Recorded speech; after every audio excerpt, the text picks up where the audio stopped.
Salam alaikum. Samtullah. I have one question and one repeat one.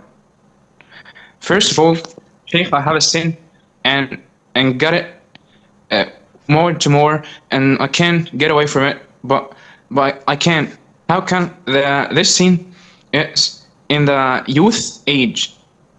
You know, Sheikh? First of all, Akhi, the sin of masturbation is a manifestation of people's ignorance of Allah's beautiful names and attributes. No, Sheikh, I know Allah has 99 names. I know them all. I know this and that. No. You may know them, but you have not implemented them or understood them. No, I know the meanings, Sheikh. Say, okay, do you know what's the meaning of As-Sami'ul Basir? Yeah, all hearing, all seeing. Do you know when you're masturbating or watching pornography that Allah is hearing what you're hearing through your headset, and Allah is seeing what you're seeing? You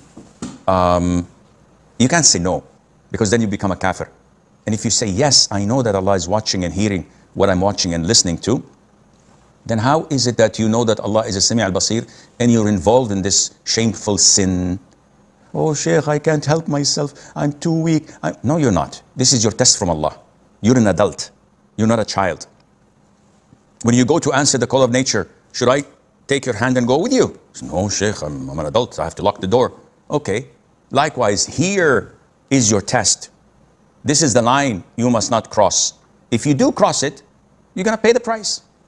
You're going to see the wrath of Allah Azza wa Jal for doing this sin in your life in this dunya, when you die in your grave, and when you're resurrected and standing in front of Him to answer and be accountable for the sin. If you refrain and restrain yourself by fasting, by making dhikr, by cutting all means that facilitate watching such haram scenery and provoking your desire, then you pass and you will end up in Jannah, inshallah. The choice is yours. The issue of intimacy. A couple, a man and his wife, they flirt with one another. They play with one another, but they don't have actual intercourse. They do not have the actual penetration. They're just kissing, hugging, etc. So, do they have to perform ghusl? The answer is no, because ghusl can be obligatory, providing one of two takes place. Either the penetration, which is known as intercourse, or ejaculation of many, of semen.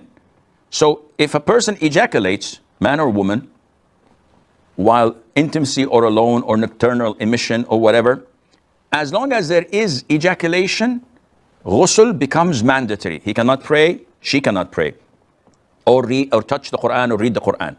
They have to have their major ritual bath or ghusl. Other than that, the answer is no problem. So kissing and hugging without intercourse, without ejaculation does not require ghusl.